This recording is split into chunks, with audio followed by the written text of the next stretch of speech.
عائشہ رضی اللہ تعالیٰ عنہا، جو کہ خود اپنی زندگی میں اپنے گھرانے میں والد کے گھر بھی اور نبی صلی اللہ علیہ وسلم کے گھر بھی نرمی اور شفقت کو دیکھتی رہی، اور پھر آپ کے اپنے اخلاق اور مزاج کے اندر بھی وہ نظر آتی ہے.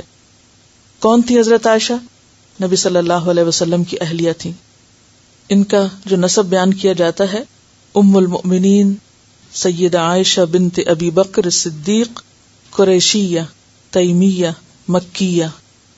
ان کو ام المومنین کہا جاتا ہے. نام عائشہ ہے، ابو بکر کی بیٹی ہیں، قریشیہ ہیں یعنی خاندان قریش سے تعلق رکھتی ہیں، تیمیہ ہے ان کے قبیلہ تیم کی طرف ان کی نسبت ہے، اور مکیہ ہیں کیونکہ مکہ میں پیدا ہوئی. والد اور والدہ دونوں ہی صحابی تھے. دادا کو بھی یہ سعادت نصیب ہوئی. حضرت فاطمہ سے 8 سال چھوٹی تھیں، مکہ میں پیدا ہوئی، اور اس وقت جبکہ آپ صلی اللہ علیہ وسلم کی نبوت کا اعلان ہو چکا تھا، یعنی مسلمان خاندان میں پیدا ہوئی، یعنی حضرت ابوبکر اسلام لا چکے تھے.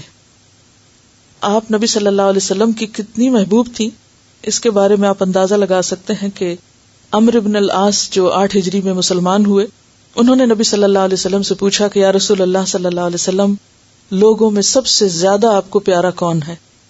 فرمایا عائشہ. انہوں نے پوچھا مردوں میں سے؟ فرمایا اس کا باپ. اور صحابہ کرام کو یہ بات بہت اچھی طرح پتا تھی کہ آپ حضرت عائشہ سے کتنی محبت کرتے ہیں. لہذا روایات میں آتا ہے کہ جس دن آپ حضرت عائشہ کے گھر ہوتے، صحابہ کثرت سے آپ کے ہاں تحائف بھیجتے تاکہ آپ کی خوشی حاصل کر سکیں. اور متعدد واقعات ہمیں ملتے ہیں جب آپ صلی اللہ علیہ وسلم کے ہاں حضرت عائشہ آ گئی، یعنی رخصتی ہو گئی، جو کہ جنگ بدر کے بعد ہوئی. جیسا کہ آپ جانتے ہیں کہ بدر کا موقع جو تھا مسلمانوں کے لیے بہت خوشی کا موقع تھا، تو اس کے بعد پھر حضرت عائشہ کی رخصتی ہوئی، اور شوال ہی میں نکاح ہوا تھا اور شوال ہی میں رخصتی ہوئی تھی، تو ان کو شوال کا مہینہ بہت پسند تھا.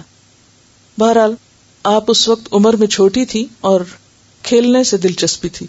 وہ اپنے بارے میں خود کہتی ہیں کہ آپ صلی اللہ علیہ وسلم جب گھر تشریف لاتے تو میں سہیلیوں کے ساتھ گڑیوں کے ساتھ کھیلتی تھی، اور جب آپ تشریف لاتے تو میری سہیلیاں ادھر ادھر چھپ جاتی، تو آپ ایک ایک کو ڈھونڈتے اور کہتے کہ تم کھیلو، یعنی کھیلنے کو انکریج کرتے.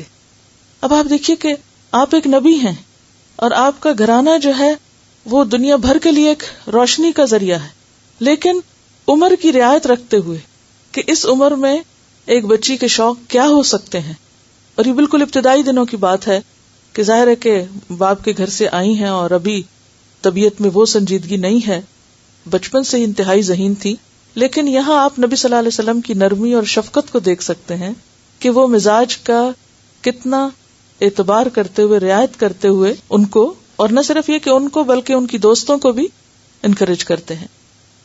اسی طرح وہ واقعہ بھی آپ کو یاد ہوگا جب ایک موقع پر ایک وفد مسجد نبوی میں آیا اور حبشیوں کا تماشا تھا، تو حضرت عائشہ رضی اللہ تعالیٰ عنہ کہتی ہیں کہ میں آپ کے کندھے پہ سر رکھ کر دیکھتی رہی، اس وقت تک آپ کھڑے رہے جب تک میں تھک نہ گئی، جب تک میں نے نہ کہا کہ ہاں اب بس. خود بھی آپ نے دیکھا اس کھیل کو اور حضرت عائشہ کو بھی دکھایا، اور یہ بخاری کی روایت ہے. پھر اسی طرح آپ دیکھتے ہیں کہ ایک اور موقع جب حضرت ابوبکر رضی اللہ تعالیٰ عنہ آپ کے گھر تشریف لاتے ہیں، تو حضرت عائشہ اور حضور کے درمیان کچھ بات چل رہی ہے اور حضرت عائشہ غصے سے بول رہی ہیں، تو حضرت ابوبکر دیکھتے ہی حضرت عائشہ کی طرف دوڑتے ہیں کہ ان کو ایک لگائیں، اور حضور صلی اللہ علیہ وسلم فوراً آگے آ جاتے ہیں. اور پھر حضرت ابوبکر واپس چلے جاتے ہیں تو آپ صلی اللہ علیہ وسلم فرماتے ہیں دیکھو عائشہ میں نے تمہیں کیسے بچایا. اب یہ ہے نرم مزاجی کا ایک بہترین نمونہ. بہت ابتدائی عمر میں آپ سے نکاح ہو گیا تھا اور پھر شادی ہوئی، تو براہ راست آپ سے بہت کچھ سیکھنے کا انہیں موقع ملا، اور یہ وجہ ہے کہ بعد کی زندگی میں آپ لوگوں کے لیے ایک بہترین معلمہ تھی. حضرت عائشہ رضی اللہ تعالیٰ عنہ کے علم کے بارے میں مختلف صحابہ کرام اور جو آپ کے شاگرد ہیں وہ اپنا اوپینین کیا دیتے ہیں یا آپ کے بارے میں کیا کہتے ہیں. عروہ بن زبیر جو ہیں یہ مدینہ کے مفتی رہے ہیں، آگے جا کر آپ کے بھانجے بھی ہیں. انہوں نے سب کچھ حضرت عائشہ سے سیکھا بنیادی طور پر، یعنی حضرت عائشہ ان کی معلم تھی. وہ کہتے ہیں کہ میں سیدہ عائشہ کی صحبت میں رہا، یعنی کہ کئی سال تک میں ان کے پاس رہا. میں نے کبھی کسی کو کسی آیت، کسی فریضے، کسی سنت، کسی شعر، کسی لڑائی، کسی حسب نسب میں، کسی فیصلے، یا طب میں آپ سے بڑا عالم یا روایت کرنے والا نہیں دیکھا. یہ ان کے بھانجے کہتے ہیں کہ جتنا آپ کا علم تھا آپ سے بڑھ کے میں نے کسی اور میں اتنا علم نہیں دیکھا. میں نے پوچھا خالہ جان طب کہاں سے سیکھی آپ نے؟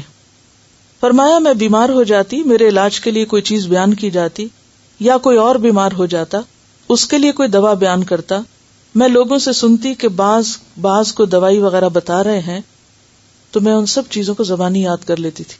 لکھنے پڑھنے کے لیے اتنی کاپیاں تو نہیں تھی ہماری طرح بھر بھر کے رکھ دیتے اور پھر اس کے بعد یاد کچھ بھی نہیں ہوتا, اور جب عمل کا وقت آئے تو سب غائب. تو وہ کہتی ہیں کہ مجھے کوئی علاج بتاتا, کسی اور کو بتاتا, یا لوگ آپس میں ایک دوسرے کو بتاتے. تو اس میں آپ دیکھیں کہ ان کی لسننگ کیسی تھی, صرف سنتی نہیں تھی, سن کے پھر اس کو محفوظ کر لیتی تھی. عروہ بن زبیر فرماتے ہیں کہ میں نے آپ کے بہت سے علم کے بارے میں کوئی سوال ہی نہیں کیا, یعنی اتنا کچھ سیکھا کہ بہت کچھ مجھے پوچھنا بھی نہ پڑا. امام مسروق جو ہیں انہوں نے حضرت عائشہ سے بہت سی احادیث روایت کی ہیں. ان سے پوچھا گیا کیا حضرت عائشہ میراث کا علم اچھی طرح جانتی تھی, یعنی علم وراثت؟ تو مسروق کہتے ہیں اللہ کی قسم میں نے بڑے بڑے صحابہ کرام کو دیکھا کہ وہ میراث کے بارے میں سیدہ عائشہ سے سوال کیا کرتے تھے. وہ کہتے ہیں کہ میں نے بزرگ صحابہ کرام کو دیکھا, یعنی عمر میں بھی بڑے اور علم میں بھی بڑے, کہ وہ ان سے میراث کے بارے میں پوچھتے تھے. ابو موسیٰ اشعری روایت کرتے ہیں ہم اصحاب محمد صلی اللہ علیہ وسلم کو جب کسی مسئلے میں کوئی مشکل پیش آتی اور ہم نے اس مسئلے کے بارے میں سیدہ عائشہ سے پوچھا تو ہم نے اس مسئلے کا علم ان کے پاس پایا. کبھی ہمیں محرومی نہیں ہوئی کہ ہم جائیں کچھ پوچھنے کے لیے اور وہ کہیں کہ میں نہیں جانتی. اور کہا جاتا ہے کہ اگر سیدہ عائشہ کے علم کا تمام عورتوں سے موازنہ کیا جائے تو ان کا علم بڑھ کر ہوگا. یعنی دور نبوت کی جتنی بھی خواتین تھی یا بعد کے زمانوں میں بھی دین کا علم جتنی بھی عورتوں کے پاس ہے ان سب کو اکٹھا کر لیا جائے تو اس پر حضرت عائشہ کا علم جو ہے وہ حاوی ہوگا, بھاری ہوگا. پھر اسی طرح عطا ابن ابی رباح, وہ ایک تابعی ہیں, وہ کہتے ہیں کہ سیدہ عائشہ سب لوگوں سے زیادہ فقیہ اور عام مسائل میں سب لوگوں سے زیادہ اچھی رائے رکھنے والی تھی.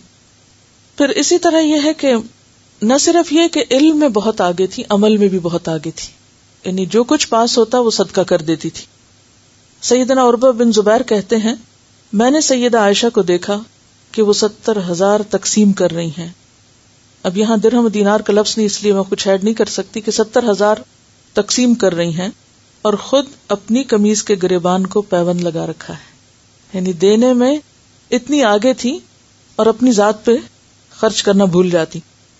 ایک دفعہ معاویہ بن ابی سفیان نے حضرت عائشہ کے پاس 1,00,000 درہم بھیجے. عروہ کہتے ہیں کیونکہ بھانجے ہیں پاس ہی رہتے تھے, عروہ کہتے ہیں اللہ کی قسم شام نہ پڑنے دی کہ سب تقسیم کر دیے. آپ کی کنیز نے کہا کاش اگر آپ 1 درہم کا ہمارے لیے گوشت خرید لیتی. تو انہوں نے کہا اگر تو یہ بات نہ کہتی تو کیا ہوتا, یعنی اب جو ہونا تھا وہ ہو گیا, یا اگر کہنا تھا تو جب پہلے کہتی, اب جب دے چکے تو دے کے کیا پچھتانا. اور بہت سے واقعات ہیں ان کی سخاوت کے. پھر اسی طرح روزے کثرت سے رکھتی تھی, حج کا بھی بہت شوق تھا, اور ان کے مقام کا اندازہ اس سے لگا سکتے ہیں کہ یہ بخاری کی روایت ہے. رسول اللہ صلی اللہ علیہ وسلم نے فرمایا اے عائشہ یہ جبریل آپ کو سلام کہتے ہیں. کہتی ہیں کہ انہیں بھی سلام ہو اور اللہ کی رحمت ہو ان پر یا رسول اللہ صلی اللہ علیہ وسلم, آپ جو کچھ دیکھتے ہیں ہم نہیں دیکھ پاتے. یعنی آپ تو ان کو دیکھ رہے ہیں کیونکہ جبریل پاس تھے, انہوں نے سلام دیا تو پھر آپ نے آگے پہنچایا اور پھر بہت اچھی طرح جواب دیا. آپ دیکھیں کہ انہوں نے کہا کہ ھذا جبریل یقرأ علیک السلام قالت وعلیہ السلام ورحمۃ اللہ. زیادہ احسن انداز میں جواب دیا اور کہا جو آپ دیکھتے ہیں وہ ہم نہیں دیکھ سکتے. اور پھر ہم دیکھتے ہیں کہ بہت فصیح لسان تھی, یعنی بولنے میں بہت اچھی تھی. اور ان کے بارے میں معاویہ بن ابی سفیان کہتے ہیں کہ واللہ ما سمعت قط ابلغ من عائشہ, اللہ کی قسم میں نے سیدہ عائشہ سے بڑھ کر کسی کو فصیح و بلیغ کلام کرتے ہوئے نہیں سنا. احنف بن قیس جو خود ایک بہت بڑے فصیح و بلیغ انسان ہیں, وہ کہتے ہیں میں نے ابو بکر, عمر, عثمان, علی رضی اللہ عنہم اور ان کے بعد آنے والے خلفاء کے خطبے سنے ہیں. میں نے اللہ کی مخلوق کے منہ سے سیدہ عائشہ سے بڑھ کر فصیح و بلیغ کلام نہیں سنا. یعنی میں نے خلفاء کے خطبے بھی سنے اور حضرت عائشہ کا کلام بھی سنا ہے. لیکن جو کلام عائشہ رضی اللہ تعالی عنہا کا تھا وہ کسی اور کا نہیں تھا. اور حافظہ اتنا اچھا تھا کہ بعض اوقات مسلسل اشعار سنایا کرتی تھی جو مختلف قصائد کے تھے. اور وہ کہتی ہیں کہ میں نے لبید بن ابی ربیعہ کے 1000 شعر یاد کیے ہیں، یعنی حضرت عائشہ کو بے شمار شعر یاد تھے.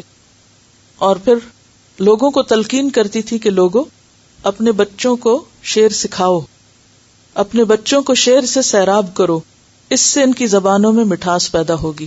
یعنی بہترین عربی زبان جب آئے گی جب عربی کلام ان کو آئے گا، یعنی ووکیبلری بڑھے گی. آج آپ دیکھیں کہ بچوں کو ابتدا میں کیا سکھاتے ہیں؟ پوئٹری سکھاتے ہیں، نرسری رائمز، اور ابتدا میں نظمیں وغیرہ بچوں کو یاد کراتے ہیں. پھر اسی طرح عروہ بن زبیر فرماتے ہیں کہ سیدہ عائشہ کو کوئی چیز درپیش آتی تو فوراً شعر سے جواب دیتی، یعنی باتوں میں بھی ان کے بہت سے شعر ہوتے.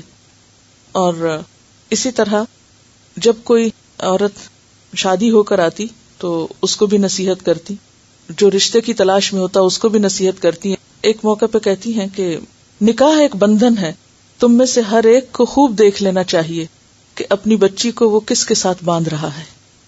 اور اسی طرح یہ بھی کہتی کہ چھوٹی عمر کی بچی کی دلچسپی کا لحاظ رکھو اور اندازہ لگایا کرو جو کھیل کود میں دلچسپی رکھتی ہے، یعنی اس کے لیے ویسا ہی ماحول فراہم کرو. اسی طرح شادی شدہ خواتین کو بھی نصیحت کرتی کہ تم اپنے خامدوں کے لیے دل میں گھر کر جانے والی خوشبو استعمال کیا کرو. پھر اسی طرح آپ صلی اللہ علیہ وسلم سے یہ حدیث بھی روایت کرتی ہیں. آپ نے جو حدیث فرمائی ہے کہ دنیا ایک ساز و سامان ہے اور بہترین چیز اس میں نیک عورت ہے. پھر اسی طرح رزق کے بارے میں لوگوں کو کہتی کہ دنیا کے کونوں میں رزق تلاش کرو، یعنی ایک جگہ بیٹھے نہ رہو، اگر ایک جگہ نہیں ہے تو اس کے لیے کہیں اور چلے جاؤ.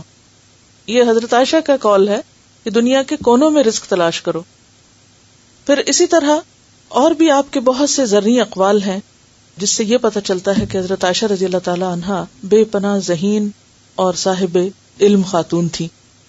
بہرحال حضرت عائشہ رضی اللہ تعالی عنہا ہی سے یہ حدیث روایت ہے کہ کسی خاندان میں جب اللہ تعالی بھلائی چاہتے ہیں تو ان کے اندر نرمی پیدا کر دیتے ہیں.